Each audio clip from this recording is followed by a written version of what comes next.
Hello again, everyone. We are Gaming by Gaslight, and welcome back to EU4 as Ireland. It's been a while since we've played, and as I've mentioned in the comments on another video, I'm thinking of wrapping this series up soon-ish, because I feel like we've mostly run through the point of this particular campaign, so it'll be soon enough time to start, I guess, asking questions of ourselves of what exactly it is that we want our next campaign to be. And I'm thinking, no, Provence, I'm not making you a march. I'm thinking that we're probably going to wait before starting our next campaign until we, until the Rights of Man expansion comes out, because that's going to be changing some stuff that'll actually make playing in some parts of the rest of the world a little bit more interesting, I think. Particularly because of the fact that the old way of westernization and such will be gone, and instead there'll be institutions and such which can make the game a little bit more dynamic, I suspect, because Europe won't necessarily be the big technological powerhouse all the time.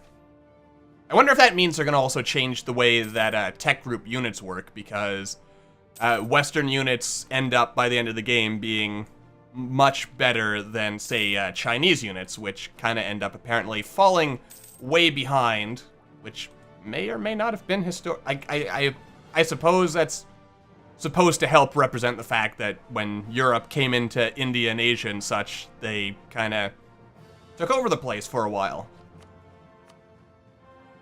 Just because that was the style of the time.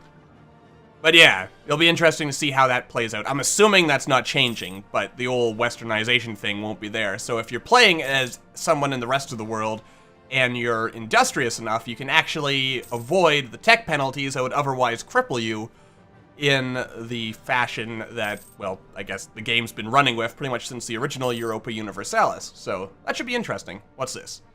Form Desire. Oh, I don't have an heir. I think I'd rather that. Do I wanna? No, my only ever possible rivals are my allies. Which is actually funny, I ended up in a stupid situation like that. Oh, nice. In a stupid situation like that, in an off-camera game I've been playing, where I was allied to Russia, France, and the Commonwealth for like 100 million years.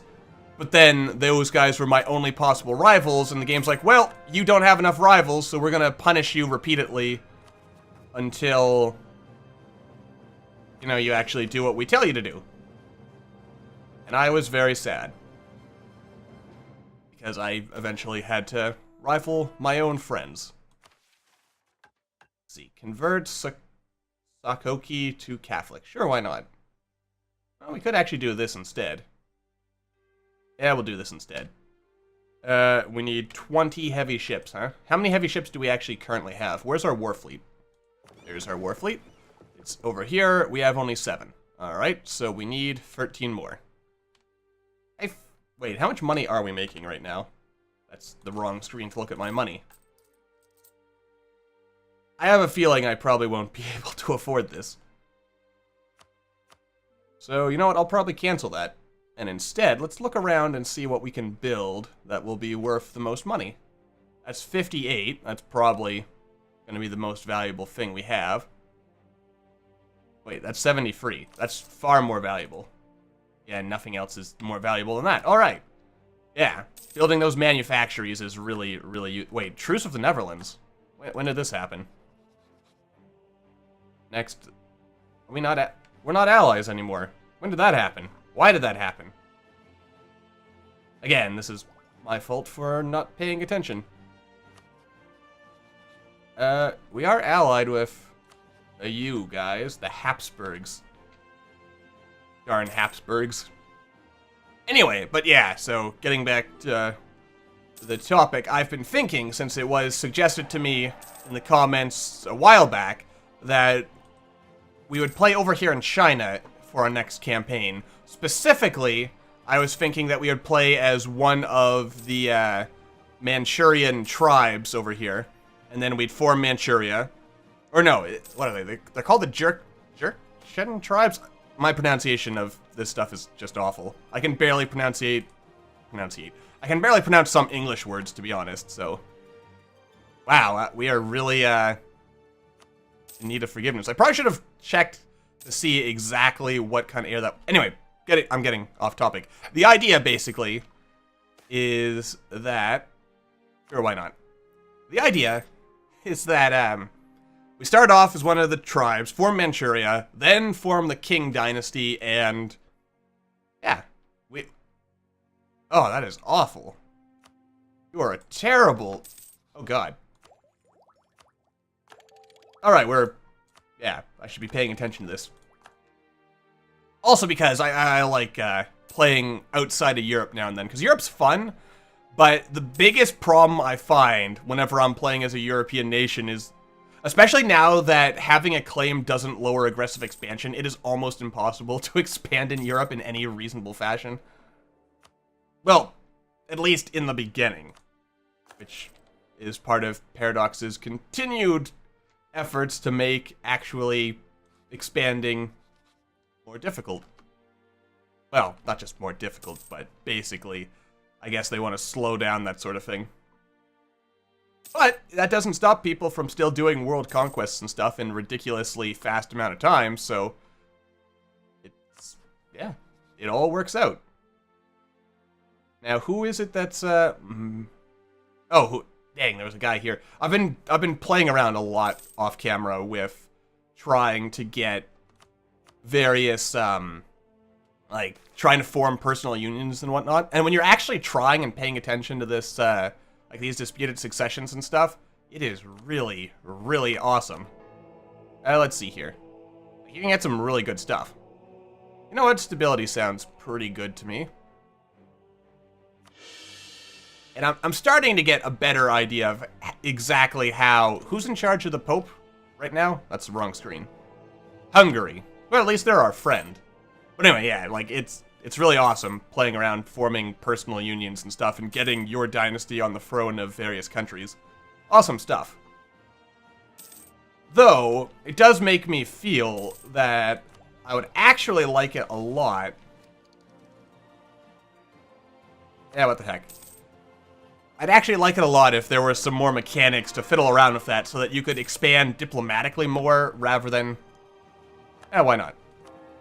Rather than just, like, expanding through conquest. I would really, really like that. I mean, I guess that's more of a CK2 thing, to be honest. Where, like, you can really get the whole, like, dynasty management stuff going on, and that's kind of just like a secondary feature in EU4, but it's still pretty interesting nonetheless, I would say. Let's get our guys over here. Do we want to go to war with France again? Who are they allied with? Well, they are allied with the Pope.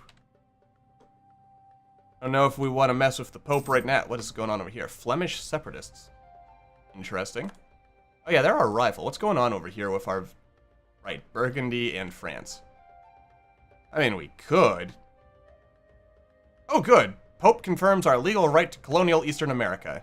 New Ireland. Why not? Instead of the United States, it's New Ireland. It's beautiful. What's this? Gain colonialism against Norway. Oh yeah, I forgot about that. That's a key thing to keep in mind, I guess. Deceitful scamps in France have slandered the good name of our merchants. Oh yeah, I forgot that's a thing. However, I could cause various forms of civil unrest and such to them. So the last laugh will be on me, no doubt. Who are you allied with? Burgundy, Munster, and Savoy. Burgundy has problems of its own right now. So they might not join, but then again, they might. Are there any provincial cores over here? There are not. I feel like I should get in one last big war as we kind of end things with this particular series. Let's see. Everyone would join. Whereas none of my allies would join. So I feel like I don't really... Alright. I mean, I could fight this, but I'm not going to because the numbers just aren't in my... They're not in my favor right now. We'll go if... Ooh, could I even afford that? No. See, this is what I miss about, actually what I could do, I suppose. Clergy. Just recruit a minister. There we go. Yes. Beautiful. Yeah, because off camera, in case you're wondering, I was fiddling around with playing a Byzantium campaign and trying to go for the Mare Nostrum achievement, but I think I ended up missing out on that because that's where I was allied with France, because I've been trying to get a personal union over them so I could kind of annex them diplomatically, but that probably was not the best idea. Interesting, interesting. Ah, but it does increase tech and idea costs. That's why we're not doing it. What is this? Unrest and missionary strength, tolerance and stability cost. And what does this do? Just more missionary strength. You see, it's ideas like that that are why Christian nations, and Sunni also get some pretty good ideas to beef up their missionary conversion. But if you're any other religion, at least any I've played recently, it is really hard to convert people. Ooh, we're trading in tobacco. Anyway, yeah, so I guess basically this episode is just kind of me winding down this campaign as we sort of look back on our achievements as Ireland and just feel good about ourselves for having done a difficult task of driving out the English. Yep, that's secretly every Irishman's dream, probably. Probably not, I imagine. Things are not quite that way in real life. But it is in this universe we have created, where the secret dream of all Irishmen has been to conquer all of England and form their own version of Great Britain, known as Ireland. And it was glorious. I'll ignore them, I don't really want to spend military points on that. These Flemish separatists are probably going to separate, which is good for our purposes. What's going on over here? Austrian reconquest, blah blah blah, blah blah blah. You know what else? Actually, no, the Ottomans are not that bad in this particular campaign, but I've seen campaigns where, like, the Ottomans just, like, expand. And it kind of goes to show, to me, some of the ridiculousness of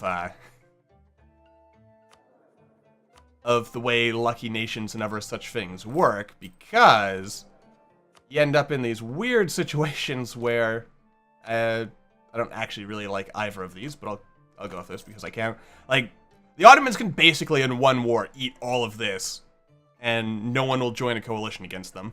Which actually makes one achievement where you're supposed to join a coalition of 5 nations pretty much impossible to pull off because well, I guess because one, the AI is smart enough to know not to aggressively expand enough to actually form a coalition, but, oh man, I love those treasure fleets. We are so rich.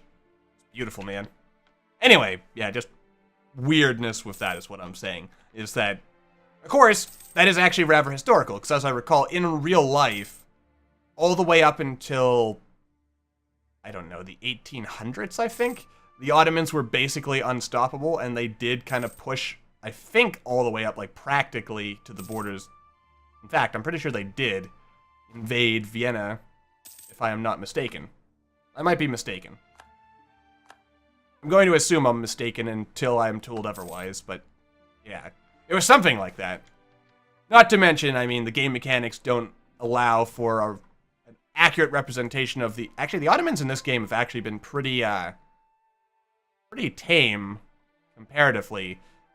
Though they ahistorically are expanding into Persia, because apparently Persia was the only force that was able to more or less contain the Ottomans from expanding eastward, if I recall. Like, in one grand swoop, the Ottomans basically conquered all of the Mamluk Sultanate, I'm told. And I think they basically controlled all of North Africa in some form or another. You know, I actually should read more about their history, because they were a pretty powerful force. And yet you don't hear about them that much. Sure, we'll get more tariffs. I mean, unless you play games like this or are just interested in history. But they don't come up as much as you'd think they would. Especially because they did actually play a reasonably, like, active role in European politics.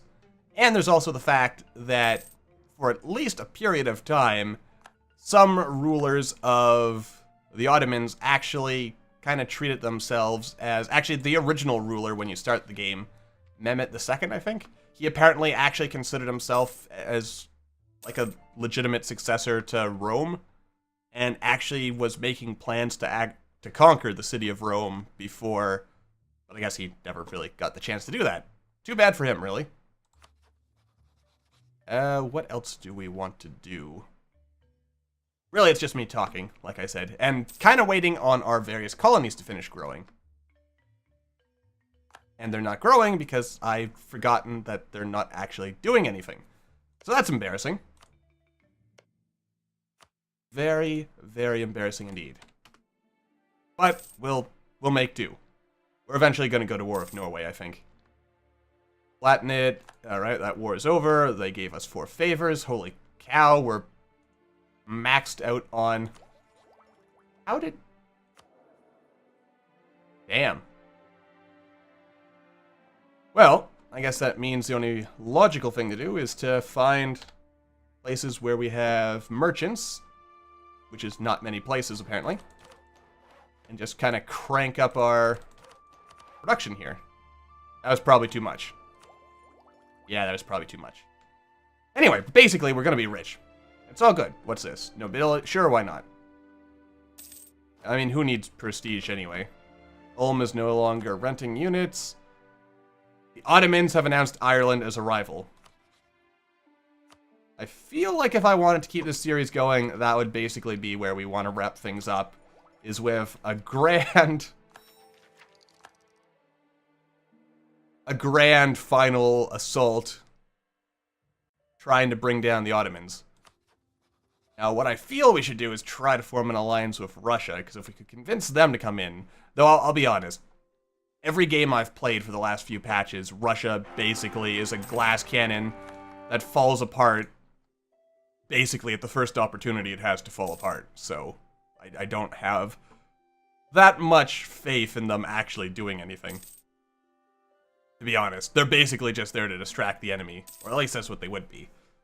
Anyway, but yeah, so I guess the important thing now is, as we kind of wind down with this particular series and start thinking about the next one, is just the idea of where we're going from here. And specifically, it occurs to me, because there's actually a couple of things happening in October, which is when the next expansion comes out. That's when the Highland update for Stellaris comes out. Rights of Man for EU4 comes out that same time. And when is Civilization 6 coming out? I'm kind of interested in playing that. Perhaps.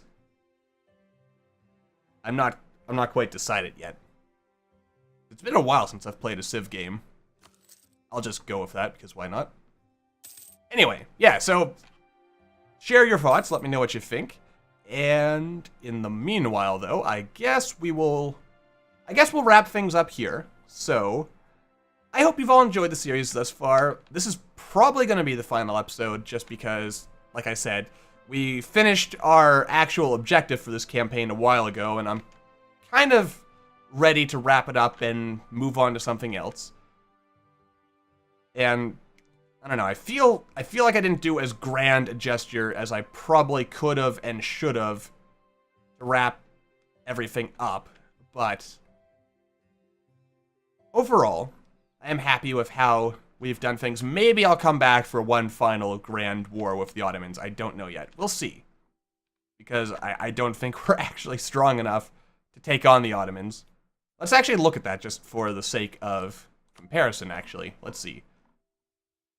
I mean, with all our allies combined, we could probably beat the crap out of the Ottomans, but that would be a very long and difficult war that would probably span... Yeah, they can field 104,000 men and probably have the economy bring that up even higher, if I had to guess.